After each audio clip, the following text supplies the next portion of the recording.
আপনাকে ভুল রাস্তা দেখাবে।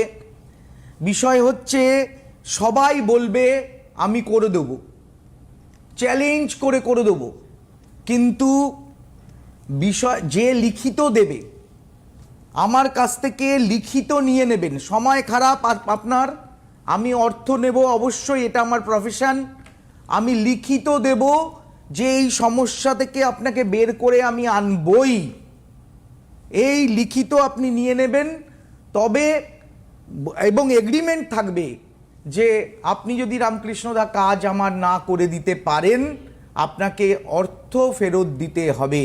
কারণ আপনার পরিশ্রমের অর্থ, আপনি খারাপ সময়, একেতেই আপনার খারাপ সময় চলছে, সেই খারাপ সময় আপনি আপনার পরিশ্রমের অর্থ নষ্ট করবেন না।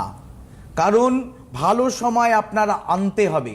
সময় পরিবর্তন করার জন্য একজন অ্যাস্ট্রোলজারের কাছে আপনি এসছেন, আর যাতে আপনার এই খারাপ সময়টাকে আপনি ওভারকাম করতে পারেন। একদম।